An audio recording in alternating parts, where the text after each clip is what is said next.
It began with a single grainy photograph, a digital whisper that quickly became a national roar. The image appeared without warning on a quiet Tuesday morning, first on a niche online forum dedicated to Kiwi backcountry enthusiasts.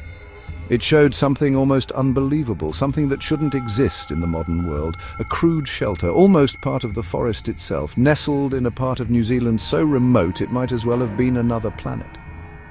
Then came another photo, and another, each one peeled back a layer of an impossible secret. The public stared, utterly transfixed. Was it a hoax, a film set? The truth, when it trickled out, was far stranger and more unsettling than anyone could have imagined. The initial shock was palpable. It spread through social media like a wildfire, fanned by a southerly gale. People shared the images with captions of disbelief. "You won't believe where he hid them," became the headline that echoed across the internet. The pictures depicted a life so far removed from the 21st century that it felt like a time capsule had been violently cracked open. There were no plastic toys, no iPads, no neatly manicured lawns. There was only mud, fern, the deep dark green of the New Zealand bush. Questions flew faster than the clicks. Who lived here? Who were they? The story quickly escalated from online curiosity to a full-blown media frenzy. News outlets scrambled to verify the source of the photos. Reporters were sent on a wild chase for answers. It seemed to touch a raw nerve in the collective psyche of the nation. This wasn't about appreciating nature. It was about disappearing into it entirely, taking children along for the ride. The images hinted at a life of extreme isolation, a deliberate severing from society. Makeshift cooking pots, tattered blankets. Each object told a silent, disturbing story of survival against the odds. The initial moments after the photos were released were a whirlwind of confusion and speculation. Theories ranged from a doomsday prepper group to a forgotten commune, but as fragments of information began to coalesce, a more personal and heart-wrenching narrative emerged. This wasn't a group, it was a family, a father, his children, living off the grid, hidden from the world for years, unknown to authorities, unknown to schools, unknown to doctors, unknown to anyone. The nation held its breath, waiting for the identity of the man at the center of this astonishing secret. He would soon be known simply as the Bushman. He was a whisper in the tiny rural communities that bordered the vast Te Urewera wilderness. A local legend some claim to have seen a flicker of movement at the edge of a forestry track, a ghost in the trees. His name, the world would learn, was Thomas Rawiri. He wasn't some wild-eyed hermit from birth. He had once been a part of the world he so decisively rejected. Friends from 2 decades ago remembered a quiet but intense man, a skilled hunter and tramper, more comfortable in the bush than in a boardroom. He had a family, a wife, 3 children, but something had shifted in him, a growing distrust of the modern world, a paranoia that society was a cage, not a community. Rawiri's genius wasn't just in his survival skills, it was in his ability to become invisible. He understood the land with an intimacy that few possess. Its rhythms, its secrets, its hidden folds. He chose his location with meticulous care, deep within a tract so dense even seasoned hunters rarely ventured there. He moved his family only at night, leaving no tracks communicated with quiet gestures and bird calls he had taught them. He was a phantom, erasing footprints one day at a time for over a decade. The secret wasn't high-tech camouflage, it was ancient knowledge and an almost fanatical discipline.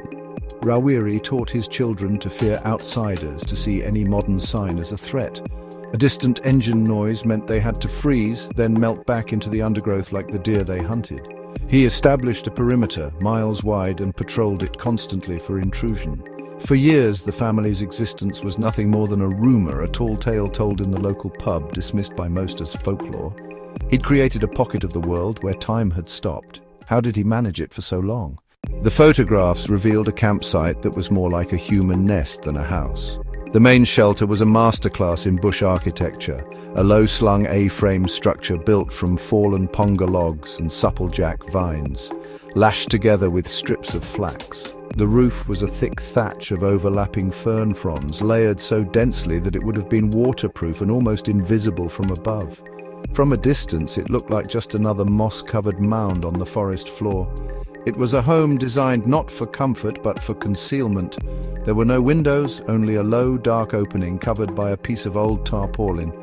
Inside, the photos showed a space that was cramped, dark and earthy. The floor was packed dirt, covered in places with dried ferns and flax mats for insulation. Sleeping areas were hollowed-out depressions filled with bracken and old wool blankets. A small, carefully constructed hearth sat near the entrance, its stones blackened by years of small, controlled fires. The air would have been thick with the smell of wood smoke, damp earth, and drying herbs. It was a dwelling that spoke of resilience and profound hardship. The details captured in the images were what truly captivated the public. A collection of hand-carved wooden utensils lay beside the hearth. Skinned possums hung from a branch, curing in the smoky air. A fishing line, fashioned from flax fibre, with a hook whittled from bone, lay coiled neatly on a rock. These objects were evidence of a completely self-sufficient life. They showed a deep, practical knowledge of the natural world. Every item had a purpose, made by hand or scavenged and repurposed. The site was a complex of different living areas. A short hidden path led to a smaller secondary shelter. Another path led to a natural spring, their source of fresh water.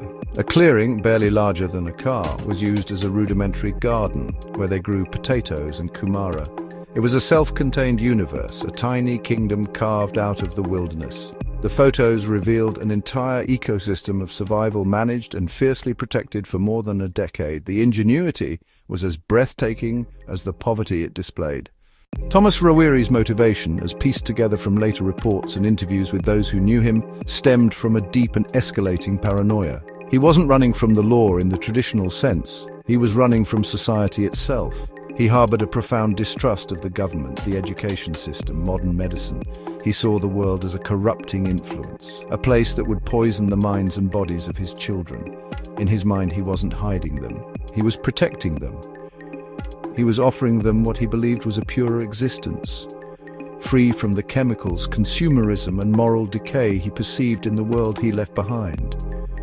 Their daily life was a relentless cycle of survival, dictated by the seasons and the availability of resources. Mornings would begin before dawn, with Rawiri checking his trap lines for possums, stoats, or wild pigs.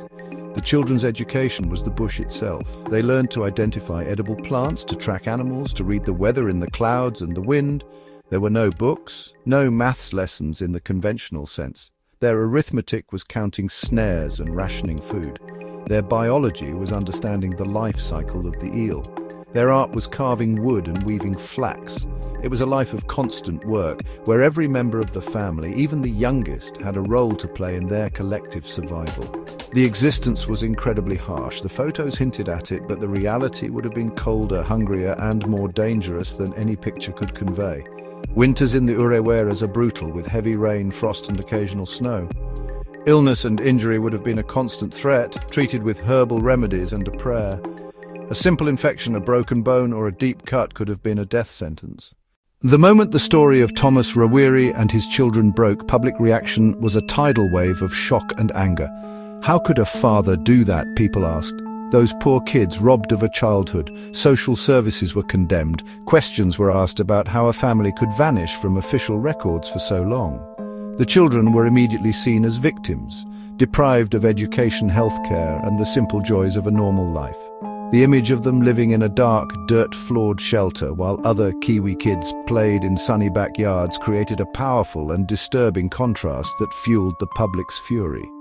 In the small towns bordering Te Urewera, the reaction was more complex. There was the same shock, but it was mingled with a strange sense of recognition.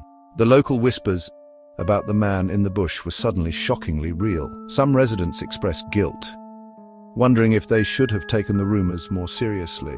Others felt a grudging respect for Rawiri's skills to survive out there for that long with kids. That's something else. An old hunter was quoted as saying, "This local narrative was nuanced, caught between condemnation for the endangerment of the children and a deep-seated cultural appreciation for the skills of a master bushman." The mystery had been living right on their doorstep. The discovery and the subsequent media storm raised more questions than they answered. What would happen to the children now? How could they possibly integrate into a society that was completely alien to them? The psychological impact of their upbringing became a subject of intense debate among experts. And what of Thomas Rawiri? Was he a monster or a misguided protector? A criminal or a tragic figure? His story became a canvas onto which people projected their own fears and beliefs about parenting, freedom, and the role of the state. Ultimately, the story of the New Zealand Bushman resonates so deeply because it touches upon our fascination with hidden lives and the secrets people keep. It's a modern-day fable about the conflict between nature and civilization, a mystery that reminds us that even in our hyper-connected world, the deepest secrets are often hidden in plain sight.